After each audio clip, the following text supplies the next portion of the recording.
Welcome back to Martins and More. My name's Maury Rutch. And I'm Spoon Phillips. And today's episode is brought to you by our Patreon family. Join our growing community for early access to every episode, exclusive video versions of the podcast, behind-the-scenes footage, full-length product demos, and more. We appreciate you. Spoon, what's going on today, brother? Well, it is a chilly December day, though the cold snap's over. And I did find myself out more than once in some bracing winds, I have to admit. And, that kind of bracing I'm not that happy about. I wouldn't be doing my job if I didn't ask, what kind of bracing are you interested in? Well, I'm mostly interested in forward-shifted scallop bracing, but I'm also interested in non-scallop bracing. I'm also interested in rear-shifted bracing, standard bracing, pretty much any kind of bracing that might go on an acoustic guitar, particularly the ones made at C.F. Martin and Company. Are we going to talk about Martin guitar bracing patterns today, Spoon? I think we had someone who recommended they'd like to have an episode of that. I'm going to just have to ask you, for the sake of not getting you in trouble with the FCC, what exactly was in the glass you were just sipping, Maury? Well, I think the days of us getting in trouble with the FCC are long gone. That's the color, and I will ask our listeners and our viewers to give their best guess. It could be this, probably not. And we're taping this at noon. You should know. It could be this. It is this. I'll take the fun out of that game. There are times you will see this, but not at noon. No 2-martini lunch for you. No, you'll be able to tell, because as this program goes on, I get no more charming. I don't get funnier. I don't have a better time at the end. You'll have to watch the whole thing to really know that the Black Label is. The last time I had that here was Martin versus Martin. That's like a Tuesday night home concert thing, not a business podcast thing. Don't sell yourself short. You'll be plenty charming by the time it's all over. Well, it's the Diet Green Tea talking, but I'm really anxious to hear what you think about bracing patterns. And you did the ultra political, I'm everybody's friend answer that you like all of them. I'll go on record to say my favorite is the forward shifted scallop bracing pattern. And I'll get into all what that means versus a bracing pattern that might be forward shifted but not scalloped. It might be scalloped but not forward shifted. It might be on a big guitar, on a little guitar. There might be bracing patterns that are always, how could I say this? On certain sizes of guitars, you can't have certain bracing patterns, or at least certain placements. Where should we start, Spoon? Because it's the size of the brace, it's the carve of the brace, it's the location of the brace, and all those things are intermarried. Where would you like to begin today's topic and conversation? Well, I think we have to begin for a general audience that may not really know that much about what we're talking about. So very quickly, an acoustic guitar, traditionally made acoustic guitar, is supported on the inside of the body by what they call bracing. These are, over in Europe, in the classical world, they often call them struts. And just like the struts of a airplane wing that keeps it from collapsing, the bracing on the inside of the guitar keeps the guitar from collapsing, gives it its structure, that then the very thin skin, if you will, of the tone woods is supported by that bracing from inside of that. Again, just like an old-fashioned airplane when they were made with wooden frames and canvas or very thin strips of metal, it's the interior skeleton, if you will, of the bones of the guitar. And there's all kinds of theories about how to make bracing. C.F. Martin and Company is directly responsible for inventing the bracing for the soundboard of a guitar that was then adopted, popularized, and has become the primary traditional bracing for a steel string acoustic guitar, as opposed to what we call nylon string guitars these days. But Martin famously invented what's called the X bracing. For many years, they didn't know where X bracing originated, but we do now. They did have a guitar uncovered that's now in the Martin Museum that was handmade by Christian Martin Sr. for Madame de Goni, who was a world-famous concert guitarist who eventually came to America and quite a character in her own right historically. And we know that Christian Frederick Martin made her a guitar, which is the oldest known example of X bracing in the world, predating any of Martin's contemporaries who had started using the X bracing after. We know that we're almost 100% certain was invented by Christian Martin. So basically the X bracing, when you see the photos of bracing patterns, which we will probably add some to this podcast for the people who are watching it on YouTube, there's a main X brace, as they call it. It's actually two different struts that make a large X that cross below the sound hole and basically reach the four corners of the soundboard. These are then supported by things that are called figure bracing, and there's other names depending on who the guitar maker is. So, but smaller tone bars, struts, bracing, different words often used to describe the same thing. And depending on the particular model, the particular series at Martin, and so forth, the modern Martin guitars use a variety of bracing patterns. We're not really going to mention the patterns that, as they refer to them inside the Martin factory. They're basically like little technical letters and numbers that don't make any sense to anybody if you don't know the code. We're not going to go into that right now. We'll describe them in general terms based on what Martin guitar you have or are thinking of buying, at what level and the price point of where it was made, whether it was made in Nazareth, Pennsylvania, or Navajo, in Mexico. So some of the bracing patterns are exclusive to guitars down there. Some of them are exclusive to the specific series made up here. So we're going to basically kind of bring people up to date in the late 2024 of the situation with Martin bracing. Amen. And just a quick footnote from what you were saying there in the beginning. This is going to be a beginner's guide, or more or less in the spirit of one of our good friends, John, a patron of ours, asked us, can we revisit this topic? Because sometimes in other episodes, we'll talk about something else and quickly mention a sentence that says bracing, fly right past it. And we're trying to come here today with the thought that maybe we shouldn't have glossed over some quick bracing sentences or comments, assuming that when we say, rear shifted bracing, that everybody who listens to this knows exactly what that is. Today, we're going to try to dive deeper. And by the whole time it's over, you'll have an understanding what we mean next time we do an episode and the subject of bracing comes up. We won't have to actually go into it too deeply. And a real technical correction, just so I don't get yelled at on YouTube as much as I can sometimes.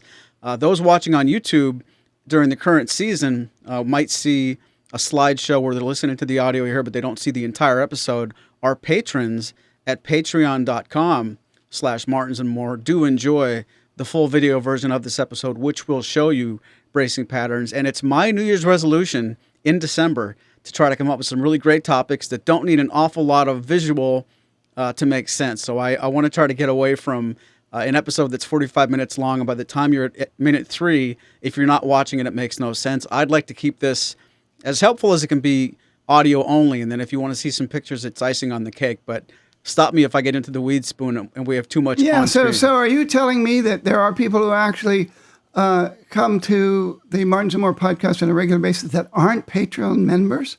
Shocked to learn this. I can't believe it Especially since they're, yes, exactly. And then we have different levels of membership too that grant you various perks. So yes. I will also say now it's time to plug the article that I wrote that is attempting to be the definitive guide of bracing on modern Martin guitars, which is at One Man's Guitar, which is onemans.com. That's one man's with a Z /guitar. And right on the front page there is a link to two major articles. One is Understanding Martin Model Designations, and the other is my guide to Martin bracing, which was, I have to admit, I don't think it's been updated since about this time last year, but if there's been any tweaking to any of the bracing patterns, it would certainly be minor compared to what's available there. And it includes illustrations of the various patterns, starting with the X series going all the way up to the standard series, and then also mentions the what's unique about the bracing on the Authentic series and the Modern Deluxe series. So check it out. You can consider it sort of a companion article to this podcast that goes into much greater detail about the various options for Martin bracing. So that's why they call you the Martin Insider from onemans.com. I got it. He says with what he claims is apple cider.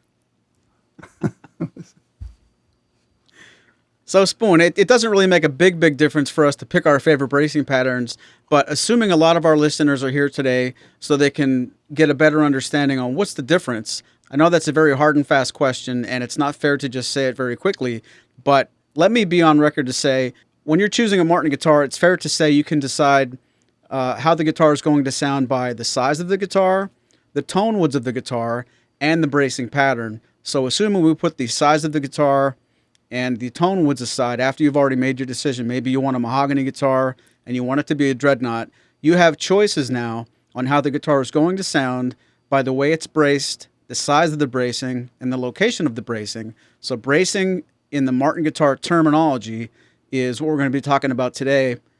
Would you agree, Spoon, that the size of the bracing, the location of the bracing, and the shape of the bracing equally impart tone on the guitar, or is one of those things stronger in the recipe than the other two?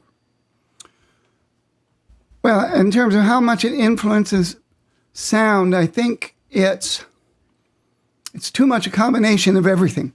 So we're going to focus primarily on the bracing patterns on the soundboard, which is usually made of spruce, sometimes made of mahogany or other hardwoods, as opposed to the rest of the body. So the back bracing is basically there for stability.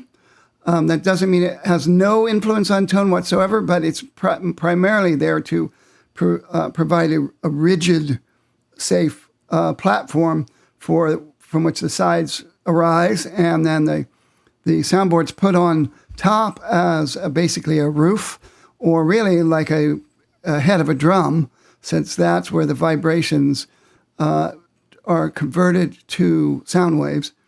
And the bracing has a lot to do with how the top behaves and how it creates sound waves and all that.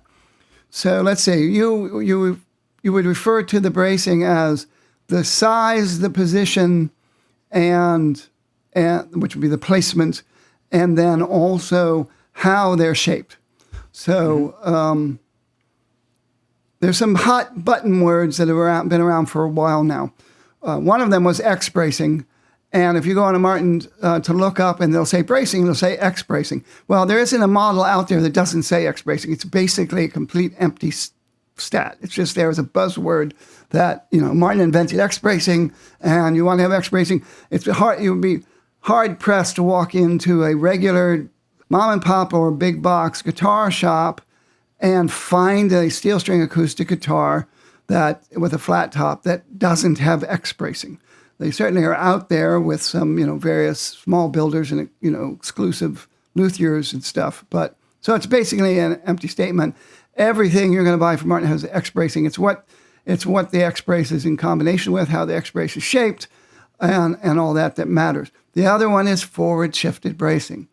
Another hot button. You want forward shifted bracing, and they really made sure everybody wanted forward shifted bracing. And you are probably better than me in this.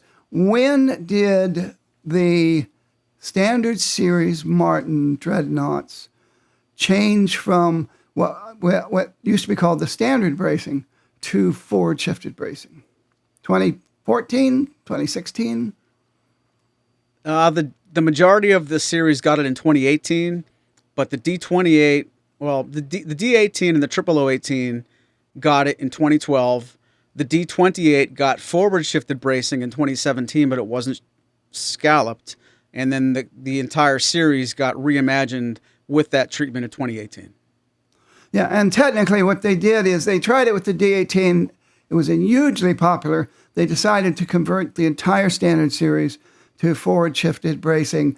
This is a change that had come from the old vintage series. So what they essentially did is retire the vintage series, and they started using both the cosmetic design of and body construction and bracing of the vintage series.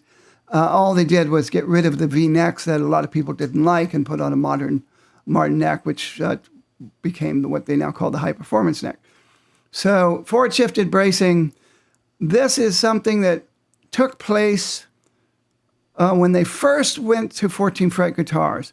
And they had the bracing basically where it was after they basically took the 12-fret body size and essentially squashed down the sloped shoulders to expose more frets to the neck to come up with a 14-fret guitar. And they adjusted the bracing and the placement of the bridge accordingly, but it was done without them having a great deal of time to experience what that was going to mean in terms of tension on the top. And so then approximately 1938-39, they moved that bracing closer to the sound hole for better support. And then it basically went undiscovered until well into the 70s or 80s when some repairman said, "Why did you guys change the bracing? When did you change that?" Martin didn't even know it had been changed. But so then it became a vintage Martin feature that you had forward-shifted bracing. That meant that, and actually, I got to correct myself, they didn't move it up to the sound hole, they moved it back away from the sound hole. So it used to be, on a dreadnought size, in a 14-fret dreadnought, the X-brace crossed about 1 inch below the sound hole. But that's not what's really important. That was important for stability reasons, that for some reason they moved it back. And they didn't really do it to affect tone, but it definitely affected tone. When they moved it back, that what's important was how far the X was from the bridge plate and the bridge. That's what really mattered. You can easily feel it when you put your finger in a sound hole of how far away the X-brace crosses from the sound hole. What really matters is how far away is that, or how close is that to the bridge plate. And they discovered that forward-shifted bracing, the old early and mid-30s bracing location of the X-brace, you got a fuller sound, more robust sound. Some people say greater bass response. So how would you describe the forward-shifted versus the standard-shifted, which isn't the original placement when they moved it? They moved it to what's now called rear-shifted bracing. That didn't survive out of the 1950s, but we'll talk about rear-shifted bracing later on because of certain models that now have that. But in your estimation, on a dreadnought, D18, D28, so forth, D35, what's the difference in tone that forward-shifted bracing brings to the sound? I definitely hear more bass. I hear a more open sound. And to me, the mid-range takes a little bit of a backseat. A buzzword is scooped. And if you look at an EQ curve, and I'll be careful because I'm going to look at the camera backwards, but if it's bass, then middle, then treble, I like to describe this a certain way, and I'm not sure it's going to come out eloquently, but when you have sound, whatever you give means something else has to be taken away and vice versa. If there's 100 across bass, middle, and treble, if you bump up the bass by 20, you might not know you did it, but you've basically reduced the mid-range and the treble by that much. So you're only going to get this amount of sound. There's a bass boost and a more open, reverberant sound with forward-shifted scallop bracing to my ears compared to the standard placement. Forward-shifted scalloped sounds bassier than forward-shifted does, even if it's forward-shifted non-scalloped. Forward-shifted, regardless of being scalloped or not, sounds bassier to me than the X-brace being in the middle position. And this is where we can cascade into a lot of terminology that I'm not sure Understanding Bracing Patterns episode needs that much of an explanation, but it's definitely a bassier tone, and it just sounds like it's a more open and less tight, less definition in the mid-range for sure. So that's an interesting way to hear it. Everybody's perception is a little different. And you immediately crossed over into the third thing. The third thing is scallop bracing or not scallop bracing. And so the D28 allows us to hear forward-shifted bracing that's not, and the D35 that are not scalloped. and you get to compare them with a very similar guitar, the HD35 or the HD28, to get the scallop sound. So you can compare them. And to my ear, I think the bassiness, the increased bass response of the non-scalloped ones is more noticeable, particularly because you get that extra reverberation, that natural reverb from scallop bracing. So, as most people know, but some people don't, scallop bracing is when they take the strut or the X brace and they carve it to remove mass from it. So instead of being what I used to call a straight brace, they carve out scallops out of it so that the brace takes on the look and the profile kind of like a suspension bridge, like the Golden Gate Bridge. And it slopes down, and then you have these peaks. And where the peaks are and how wide they are and how tall they are compared to the overall brace, they act as sound nodes, and they can affect. The whole point of scallop bracing is that allowing the top to move more freely and vibrate more freely, and you can actually hear the difference between. And then when you add that together with moving the X brace closer to the sound hole away from the bridge plate, you get greater flux in the top, and you get what I would call less definition of the fundamental notes, but you get a richness in what I call the undertone that is emanating from that guitar and kind of filling up the space in and around those fundamental notes. So straight bracing gives you very maybe clear, more defined fundamental notes, those 6 notes coming off the guitar, and the other stuff is kind of in the background. Scalloping gives more reverb that opens it up, and you get more of that undertone and sympathetic harmonics and all that stuff. And forward shifting adds in that added bass response and a fuller, some people will call throatier sound. So this is all, we're mentioning all this right now because the standard series now has forward shifted scallop bracing on the dreadnoughts and on the GPC models, which they currently don't have any GPC models in the standard series right now. And technically, the 00, 00, and OMs never went through the forward and rear shifted thing. They may have changed a little bit, but as people like Tim Teal will tell you, any difference is so minimal that it would have virtually no impact on tone. So they were never rear shifted to begin with.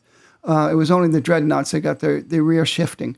The rear shifting that was gone from whenever it went away in the late 40s, early 50s, that rear shifting returned with the introduction of the Authentic series and on the D28 Authentic 1941 had the rear shifted bracing, as does the D18 Authentic 1939.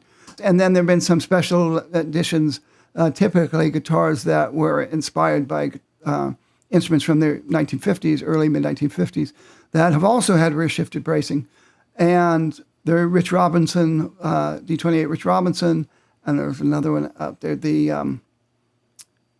Dan Kamitsky signature models have rear-shifted as well. I love the sound of rear-shifted bracing. I think it gives you really good definition, and on a really brothy, dark rosewood sound, it helps give a great deal of definition to the bass notes.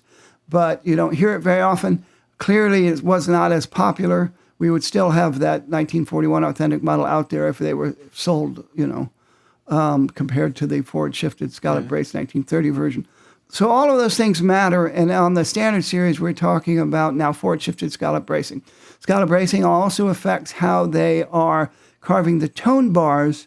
There are tone bars on the Dreadnought, 2 tone bars that go across the bottom bout between the wider part of the X as it's down there. Those also are scalloped.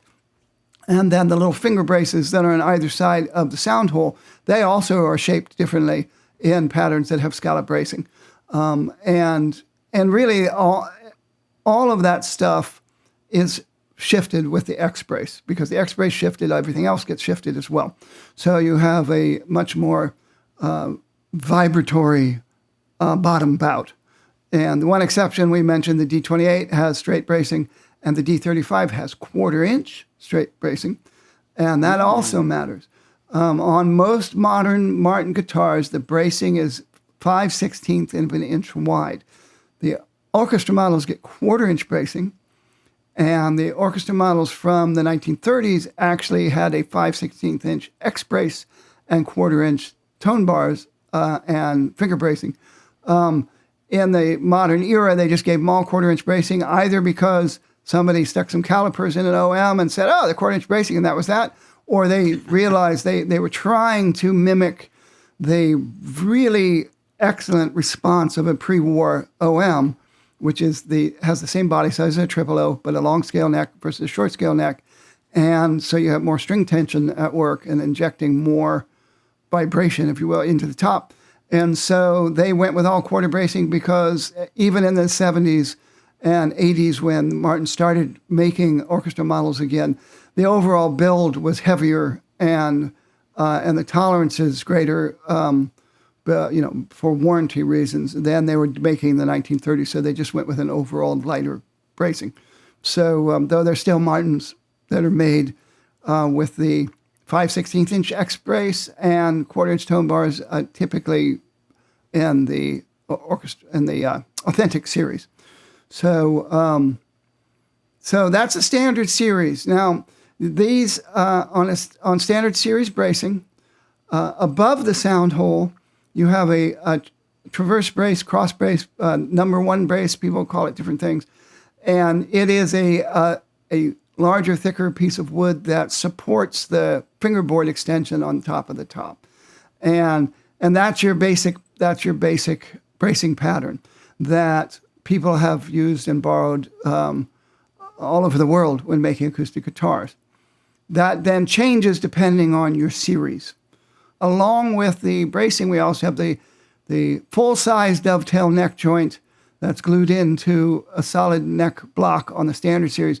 That can change. The neck block can change, and the what kind of neck attachment connection changes depending on your series as well, which is one more thing that can affect the tone, but also affect the bracing pattern.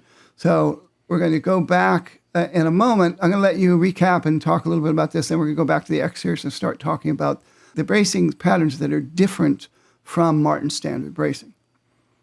Good. I was going to ask you that. There's going to be something we're going to talk about where if you do A, you must get B, and that's coming up in a second. But I want to make a quick note, and I probably said this before on previous programs. That's the rub. A lot of our listeners, I'm guessing, play both acoustic guitar and electric guitar. And if you're an electric guitar player like me and sometimes Spoon, and I'll use myself as an example playing a Strat, if you're going to play most of it, maybe 2 or 3 songs in a row on the middle pickup, whenever you want to go to the bridge pickup, you just do it. If you want to go to the neck pickup, change your mind, go back somewhere else. It's a pickup selector switch away. You don't have to choose the sound of a neck pickup or the sound of the 4th position. You can play and during a song use all 5 of them. When you go to an acoustic guitar, you better think, because you want to decide, I really like straight bracing for the real fundamental strong notes. Like single note leads to me sound really strong with straight bracing. I like rhythm guitar with scallop bracing, and I love heavy rhythm guitar with forward shifted scallop bracing. It's like saying buy a Strat and glue that pickup selector in one place, because that you have to basically, acoustic guitar players are asked to make that decision and stick with it so badly. So that's what I want to say about that. It's more of a vent than anything creative. But to recap what Spoon was saying, when you're getting into the standard series of Martin guitars, unless you're looking for a used instrument now, it is fair to say, this was going to be a trivia question, but I'll frame it in a different way. Buying a current 2024 and beyond Martin standard series guitar, you're getting a bassier, more open sounding instrument than you might have been going back even as recent as 2017. If you would have bought something between 2010 and 2015 and kept it and then bought another new guitar now, they don't sound exactly the same. And I will throw a trivia question your way because I expect you like them. Spoon, remind me at the end of this program to not end the show. I had to put an addendum on last week because my computer was about to shut off, and I had to make another video. There is one, I don't want to say standard series, but there's one extremely popular model that's closely related to a standard series instrument from Martin Guitar that, if it wasn't attached to someone's name, would have 1/4-inch bracing. However, it still has 5/16 inch bracing. What guitar am I talking about? That's not really that many clues, but there is a very popular Martin model in production, has been in production for a long time, and from a distance you might think that should have 1/4-inch bracing, but it does not. It has 5/16. And if I remember, I'll even give you a clue as we go further, but remind me to answer it first of all. Okay, I will hopefully remember to do that. I'll just comment that what you said is, of course, based on personal preference. It's going to be true that all of these bracing patterns in the same size instrument are going to affect tone in their own ways. And one man's meat is another man's poison. If you finger pick lightly, you're going to find certain bracing patterns that you may like, while somebody else who finger picks lightly may like a different guitar with a different bracing pattern. And so I do tend to find that forward-shifted scallop bracing overdrives in a way that it growls a lot. It loses a lot of its definition, particularly in the bass and the low mids. But some people love that, and I have a forward-shifted scallop brace guitar that's done in the authentic style, which is something else we really haven't mentioned yet about what makes the authentic bracing different from standard bracing, and we'll get to that as we're going to start back down in the affordable X series and work our way up, hopefully rather quickly. But I do love it. Yes, if I really rip into it with a flat pick and do a real big strumming, it explodes in a way that one might say is less than civilized. But when you're playing it with a great deal of finesse, it's just so effortlessly deep and wide and huge and gorgeous. So I as much as I'm a fan of straight bracing, I do like my scallop bracing, and I like them all. It's true. It's not. I'm not copping out by saying that. I find there's much to love about all of these things for the most part. So that was a good trivia question, because I'm not sure I know for sure what it is. I think I do, but I'm not sure. But let's go now. We're now going to go off quickly in history. Martin only used what they called their standard bracing, which wasn't rear shifted and it wasn't forward shifted. It was kind of in between the two in terms of where the X brace crossed in front of a Dreadnought's bridge plate. And then they started doing some vintagey things here and there. First, they reintroduced scallop bracing. Nothing had scallop bracing until Eric Schoenberg convinced Fred Martin to make a very small batch, maybe 10 instruments, of a long-scale auditorium guitar, OM28 or OM45 actually, and in 1969, which, according to Eric, he was not conscious of where it was the 30th anniversary of the introduction of the 40th anniversary, rather, the introduction of the OM in late 1929.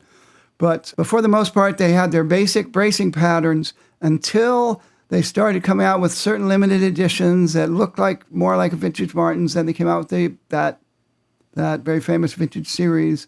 Then they came out with Golden Era series, which had Adirondack tops and had Golden Era scalloping to the bracing, meaning they took out even more meat from the brace when they were scalloping. But they basically all maintained the same thing, same neck joint, same everything, until they then came out with the mortise and tenon neck joint, which they changed over on the 16 series and the 15 series. Well, they didn't call them series in those days, but style 16 and style 15 instruments. And this was based on the neck joint that was invented, or at least popularized by Michael Gurian, that does not have a big wide dovetail. It's got a little very slender mortise and tenon joint, and that required Martin to put in 2 A-frame braces under the top that come from the X brace and come up through the traverse brace, and it's there to help stabilize the top where that much smaller neck joint is. And it didn't require hand scalloping. It was not hand carving rather. The neck joint was, other than inlaying pearl in a D45, the traditional dovetail neck joint took the longest amount of time and required the highest paid craftsmen and craftswomen to do. And this was a way to come up with a modern neck joint that other people have been using all over the industry. And so that was the first real change in bracing pattern to accommodate that. They called it the hybrid X bracing pattern. It's still in use today in the Navajo guitars from the Road series. Still have this bracing pattern. So it's virtually identical to the standard series pattern. And one of the major differences until very recently was that Martin had automated brace carving introduced. And so it wasn't somebody sitting there with a chisel. And Martin's gotten better and better at that now. So the dovetails and the bracing now is not all done by humans like it used to be, even on the standard series. But it's, which in some respects guarantees that the bracing from one guitar to the next is going to be, much more identically carved. But so you have the X series, and then you X series and Road series coming out of Mexico. The X series has a bracing pattern that was originally used on the 15 series. In the X series, the most affordable X series models have a high-pressure laminate soundboard. So it's not a wooden soundboard. So it does not get very much bracing at all. It gets an X brace, and it gets a non-wood channeled bar that goes across below the bridge plate. And it's got a triangular, basically a very basic triangular shaped bridge plate. And then it has two plates on either side that also are kind of pyramid shaped that fit right in that X brace. And the material of that has changed over the time, and I'm not sure what they're using for that right now, so I'm not going to mention that. But that's on their that's a very simple bracing pattern. There's nothing going across the bottom bout, and you don't have any finger braces on the side. Instead, you have these two plates that are basically supporting the area in the middle of the X brace below the sound, below the sound hole. And on either side of the sound hole, you have the A-frame brace that comes up through the traverse brace, or the number one brace, and that supports the mortise and tenon neck joint and the area of the top where the fingerboard extension is. You say the X series has very, very little bracing. Is that because the non-wooden top needs less support, or because it needs more tone enhancement, or is it both? I think that's an interesting question. Is it because you can get away with it because it doesn't need the support, or does it respond differently than spruce, and therefore needs as much flexibility as possible? I think it's both. I don't think they would do it if it was going to be a structural problem, and I think they're probably doing it because their tests had shown, well, what if we don't put what if we don't put a tone bar there at all? How's it sound? And they may be getting anybody who's played a not laminated top. Anybody who's played an HPL top X series can attest to how great they sound. I had a roommate here who had a X1 with the HPL top. I was always astounded at how pretty it sounded. I think, to be fair, unlike wooden tops, that every DX1 or whatever that model is sounds exactly the same. It's not like you're going to get a guitar that sounds differently. I mean, those soundboards. They are what they are, but they sound very pretty, and it doesn't matter how big or small the guitar is. They have a very pretty ring, makes them easily competitive against anything in their price point. So, but those are the HPL topped X series. Now you have A-frame X1 bracing. Now this is as of December 2023. They often change the names of these things. A-frame X1 bracing. This is on the Road series and the X series that have wooden tops. And so you get an X brace. It's very shallow and very slender as it coming across, and it's not scalloped. The scallop bracing on A-frame X1 bracing is only on the two tone bars that come from the treble side. There's one of them that meets the treble side X strut on the bass side below the bridge plate. And it basically is almost or is touching the bridge plate. And that goes across. It's got its twin a little farther down from that. They're pretty close together. Those are, in fact, shaped with scalloping. I'm sure they're made by a robot. It's not somebody sitting there with a chisel.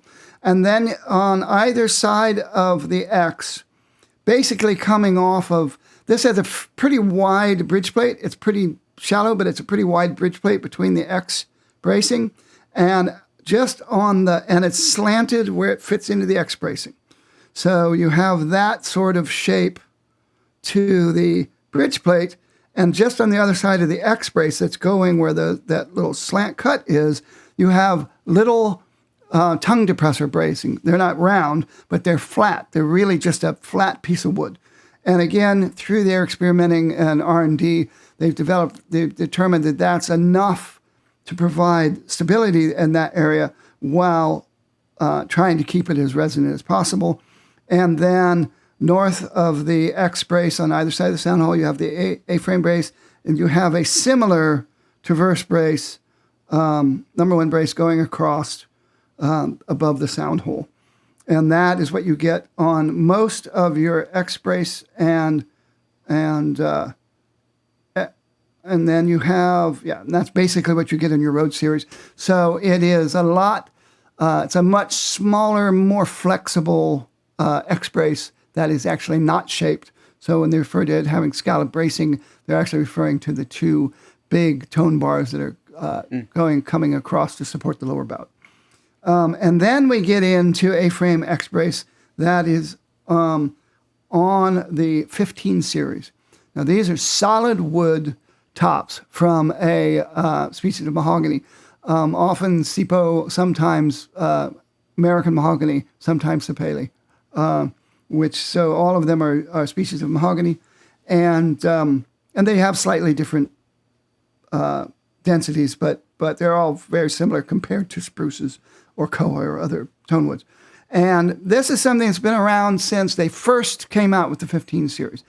And this is, again, a very slender, by the time you get out to the end of the X brace, it's really tapered, very, very shallow X brace.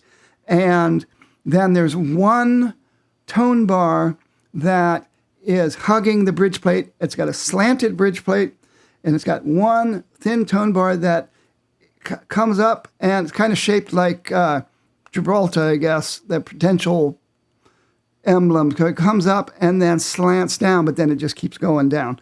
And so it almost looks like a knife blade. And then you have the two flat finger braces on either side of the bridge plate outside of the X brace, and you got your A-frame bracing that helps with with that particular neck joint, and the traverse brace. So very little bracing at all. And I have always said of all of the older Martins that were made with the M&T neck joint, I always thought the 15 sounded the best. I think there's something about this bracing that works so well with those mahogany tops that Martin had, were really resistant to changing it. They did change it for the Streetmaster models, and I don't know if this is still. This was kind of an unheralded experiment where the Streetmaster 15s had fuller bracing. They basically had the full bracing that you were getting from the Road series, and I don't know if they kept it up and how long it lasted, or if it's still that way. So I'd be curious, because I haven't looked under the hood of a modern Streetmaster model. So that would be something somebody might want to do, and maybe they can comment on the YouTube version of this podcast if they have one available, recently acquired 15 series Streetmaster model. There is a lot of talk of the 15s all going to the standard bracing now that the bracing can be created and scalloped by machine and vacuum glued in place and all that. So there's definitely people at a boardroom level that are not in agreement about this. So I think it's coming if it hasn't already come. But I love the sound of the 15s that have this very simplified bracing. It really helps get a solid wood top, a dense solid wood top, sounding new and alive right out of the box. And I'm sure that if you put full complement bracing, as we see with the Graham Nash 000 Graham Nash model, those things, they sound kind of reserved. And the old 17s, the old gloss top 17s, same thing. And it was because those tops that kind of hardwood top needs a lot of playing to really get it to break in and open up. And when you said the Graham Nash model, we're talking about a full dovetail, mahogany backsides and top instrument with traditional bracing. So I'm seeing a pattern, by the way. And a full gloss, nitrocellulose gloss finish on the top, back, and sides. So, but as you were talking about the X Series guitars with the HPL top are very, very, very lightly braced. The 15 series with a top that's, I won't put words in your mouth, that's more like HPL than it is spruce, gets slightly heavier bracing, but it's not as heavy as a standard series. And then a traditional Sitka top does get braced even more so. So Sitka tops have a lot of bracing, mahogany tops have less, HPL tops have even less. And that can't be a coincidence, Yes. If you looked at the patterns if you look at this article, you can look at these. And these are actual drawings that were provided to me by Martin. Somebody drew them up. And when you do an overlay over them, they're actually set in fake 3D relief. And so when you do an overlay, they don't all line up and stuff. They're all done by hand. This is not like scientifically done. There's also some illustrations on the article that are actual candlelit pictures of the bracing, meaning that a light was shined through, and it's showing a very detailed positioning of, and I overlay the the forward shifted with the rear shifted standard bracing and stuff like that, so you can see just how little a lot of these braces are moving when they do the forward shifting versus the standard, what used to be called the standard shifting and that sort of thing. But that's all in the article. In any case, when you're dealing with a mortise and tenon neck joint, you're getting different kind of bracing. It doesn't, they don't broadcast this, but it's not the same thing that you're getting, with the exception of the Streetmaster models that may or may not still be getting the what's essentially 16 series bracing and 17 series bracing, which was the next place that we'll go. So the 16 and 17 series is essentially the same bracing that you're getting from the standard series in terms of where the bracing is placed and what it looks like. I pretty much guarantee you that it's all shaped by machines now. Maybe there's some hand finishing on it. I can't speak to that. And it's not just the bracing that's different. It's also the simple dovetail neck joint, which sounds a lot more like the traditional hand-fit dovetail neck joint guitars sound compared to the M&Ts, but I still don't think they sound exactly the same. I don't think you get some of the same resonance, and it's more the purity of tone is much closer than what I used to call that violin, purity in my reviews. And I know Martin's company line is there's no tonal difference whatsoever. So I'll let our listeners listen themselves and see what they think. But so you're basically what's now the standard bracing is basically on everything made in Nazareth, and with the exception of the 15s, and there is definitely a push within Martin to add it to the 15s as well. So then you can jump to the Modern Deluxe series. Modern Deluxe series has torrefied bracing, Sitka Adirondack spruce bracing rather, under a torrefied Sitka spruce top. It's got GE scalloping, even though it's Sitka bracing. So you have a lot less meat removed when they're doing the scalloping. The scallops go deeper. The peaks are narrower. You get a greater flexibility and resonance to them. Torrefaction was an ancient technique where if you treated wood under extreme high heat in a low or nowadays zero oxygen kiln, you could get it up past the temperatures where it would have actually burst into flame or it would have charred. And it changes the molecular structure. It literally crystallizes the inherent resins inside the wood itself. And so, people talk about humidity and wood, and on a humid day or a not humid day, the top's going to dry out. There's still inherent moisture inside the cells, and it takes decades for that to fully dry out. Well, torrefaction does it very quickly, and they discovered under the microscope that torrefied tops look virtually identical to tops that have aged for 300 years or 80 years, or whatever, based on how long they torrefy them and how they do that. And Martin has really been a pioneer, and they weren't a pioneer in using toasted tops, as some people call it. There were people doing it over in Finland long ago, and then various people, Dana Bourgeois and other people, started championing that in the United States. But Martin finally embraced it, first put it on their Authentic Series instruments, and have since offered them in the custom shop and put them on other models and that sort of thing. So, but they were the ones that were able to pinpoint it, so that we weren't talking about a 300-year-old top anymore. We were talking about an 80-year-old top, and so in other words, the tops they're putting on their Authentic Series, they're trying their best to dry out that top in a way that it chemically, physically, scientifically is really close to the physical reaction and properties you get from a real 80-year-old soundboard. So I'll leave it up to people to do their own comparisons between Martin Authentics and a real 1937 D28. But so on the Modern Deluxe series, you have a torrefied, what Martin calls their vintage tone system, Sitka spruce top, but it's supported by Adirondack spruce bracing, and which is stiffer, has greater cross grain stiffness and long grain stiffness. But it gets Golden Age scalloping, and Golden Era scalloping was specifically designed for the old Golden Era series that had Adirondack spruce tops. And they were basically trying to make them more flexible, so they vibrated more easily out the door because Adirondack spruce takes longer than Sitka to break in. And so it's only part of why these Modern Deluxe series have such fabulous sound. There's other, people can look that up. There are all kinds of other modern era tweaks to these guitars. Yep. So, in some, ironically, in an effort to make them sound more like vintage guitars.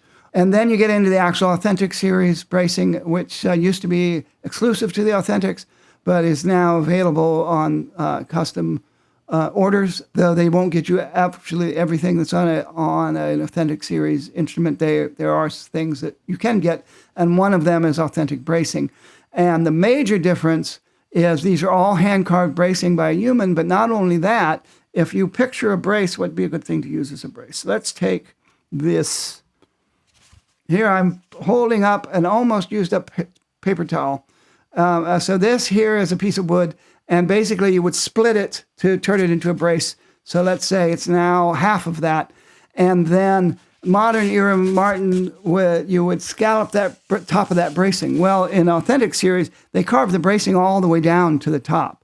So that bracing is you can see where the person has taken a chisel or a knife and really carved it all the way down. So a lot more detail goes into it, and they're removing mass, not just the roof of that strut, but on the sides as well.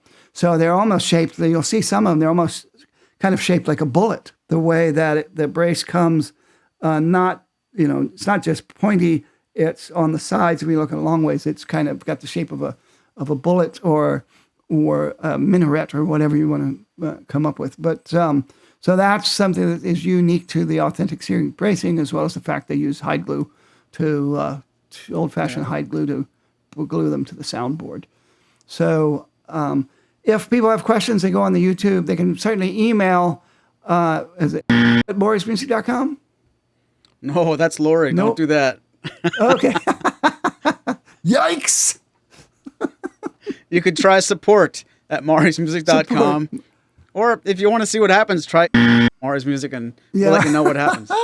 Well, you can also write one man at onemans.com. That's one man's with a Z, where you can find that goes into much greater detail about the bracing on that article. And we'd love to hear your questions either through email or if you want to add them to the comments in the YouTube version of this podcast. or for those of you who are our most cherished Patreon members, the video version of this that you're seeing, that will have some visual elements added to it.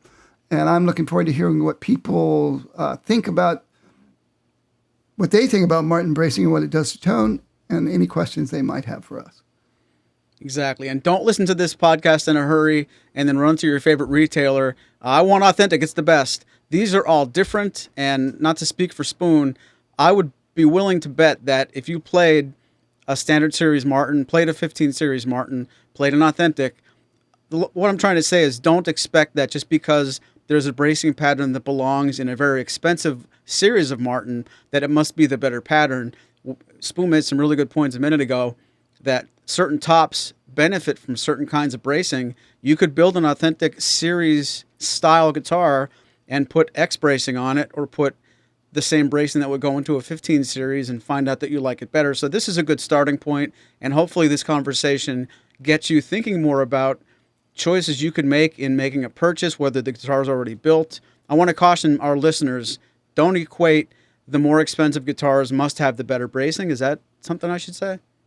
Yeah, I think so. I would just like to add a couple of caveats. One is the bracing pattern is often where the bracing is laid out. So you will have the pattern you get on a OM will be different than the pattern you get on a Dreadnought because of the size of the soundboard and exactly the angles of the X-brace and exactly where those things go. So when Martin talks about patterns, that's typically what they're talking about. And you will see like DOM pattern or DOML pattern sometimes if you get to see certain spec sheets.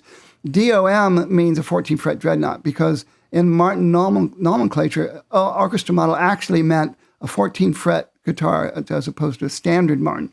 So DOMS would have been a standard Martin. DS would have been a standard Martin. DOM simply means this is a pattern layout for a 14 fret Dreadnought.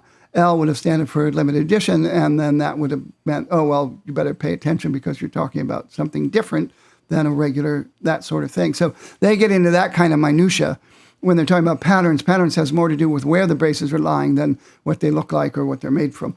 The other caveat is, I'm pretty sure I remember now when I mentioned that X-bracing pattern that has a non-wooden trench-shaped bar that goes across below the bridge plate.